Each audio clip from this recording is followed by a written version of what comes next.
এমন একজন ঋষি যার কাছে ব্রহ্মাণ্ডের সবচেয়ে শক্তিশালী অস্ত্র ছিল। তো কে ছিলেন এই ঋষি, আর ওনার কাছে এত শক্তিশালী অস্ত্র এলোই বা কিভাবে, যা ব্রহ্মদেবের ব্রহ্মাস্ত্র, মহাদেবের পশুপাত অস্ত্র আর নারায়ণের নারায়ণ অস্ত্রের থেকেও কয়েক গুণ বেশি শক্তিশালী ছিল। বন্ধুরা, আমাদের সনাতন ধর্মে আলাদা আলাদা যুগে আলাদা আলাদা শক্তিশালী অস্ত্রের বিষয়ে কথা বলা হয়েছে। আমাদের হিন্দু ধর্মের ত্রিদেব অর্থাৎ ব্রহ্মা, বিষ্ণু আর শিব, এই তিনজনের কাছে ব্রহ্মাণ্ডের সবচেয়ে শক্তিশালী অস্ত্র বিদ্যমান ছিল। যেমন ব্রহ্মদেবের ব্রহ্মাস্ত্র, নারায়ণের নারায়ণ অস্ত্র আর মহাদেবের পশুপাত অস্ত্র। কিন্তু হয়তো আপনারা জেনে থাকবেন যে ব্রহ্মাণ্ডে এমনও এক শক্তিশালী অস্ত্র ছিল যা এই সকল অস্ত্রের থেকেও অধিক শক্তিশালী ছিল, আর সেই অস্ত্র হচ্ছে ব্রহ্মদণ্ড। তো কি ছিল এই ব্রহ্মদণ্ড, আর একে কেই বা ধারণ করত?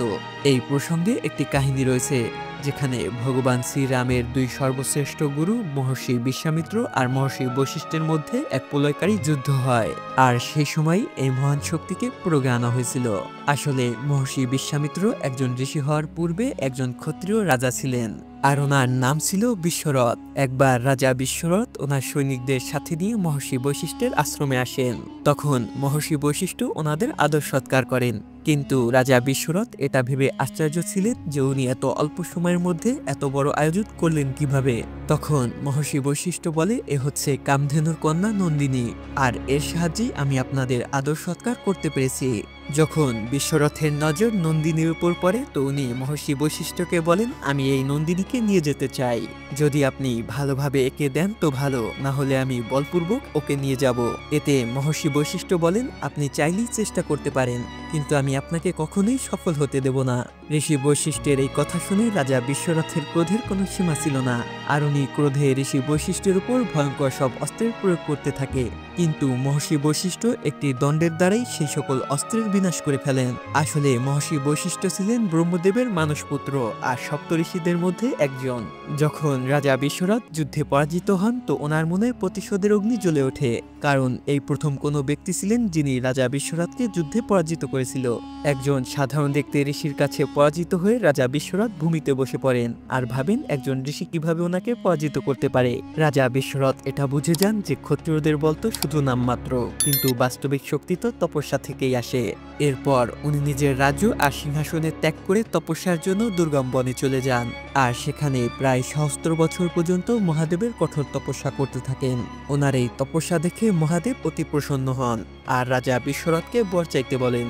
তখন রাজা বিশ্বরথ মহাদেবের কাছে বেদ আর উপনিষদের জ্ঞান চান, সাথেই ব্রহ্মাণ্ডে থাকা সকল অস্ত্রশস্ত্রের জ্ঞানও চেয়ে নেন। মহাদেব ওনাকে বর প্রদান করে সেখান থেকে চলে যান, আর এখানেই ওনার নাম হয় বিশ্বামিত্র।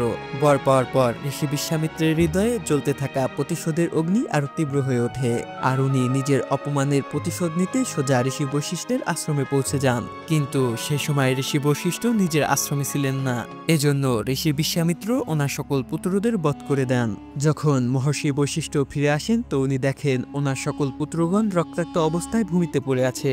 ঋষি বিশ্বামিত্রের এই অজ্ঞানতা দেখে ঋষি বশিষ্ঠ অত্যন্ত ক্রোধিত হয়ে ওঠেন, আর উনি ব্রহ্মাণ্ডের সবথেকে শক্তিশালী অস্ত্র ব্রহ্মদণ্ডের আহ্বান করেন।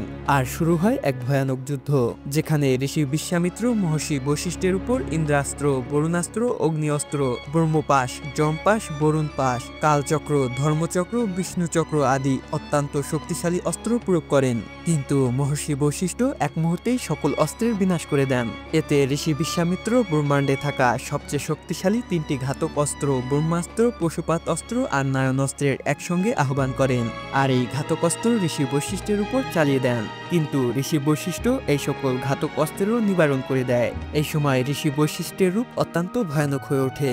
ওনার এই ক্রোধ দেখে সকল দেবতা আর ঋষিমুনি ভয় পেয়ে যান। তখন সেখানে দেবর্ষি নারদ আসেন, আর উনি ঋষি বশিষ্ঠকে শান্ত করেন। ঋষি বশিষ্ঠের এই শক্তি দেখে ঋষি বিশ্বামিত্র আশ্চর্য ছিলেন, আর উনি মহর্ষি বশিষ্ঠের কাছে ক্ষমা চেয়ে সেখান থেকে চলে যান। তো আপনারা বুঝতেই পারছেন যে ব্রহ্মদণ্ড কতটা শক্তিশালী ছিল। প্রাচীনকালে ঋষিমুনিরা এই অস্ত্রকে একটি রক্ষা কবচ হিসেবে প্রয়োগ করত, আর এই অস্ত্রকে কেবলমাত্র সপ্তঋষিরাই প্রয়োগ করতে পারতেন। তো বন্ধুরা, এই ছিল ব্রহ্মাণ্ডের সবথেকে শক্তিশালী ঋষি। তবে আপনাদের মতে কোন ঋষি অধিক শক্তিশালী সেটা অবশ্যই কমেন্ট করে জানাবেন। আর হ্যাঁ, সাথেই ভিডিওটিকে লাইক করতে আর চ্যানেলটি সাবস্ক্রাইব করতে ভুলবেন না যেন।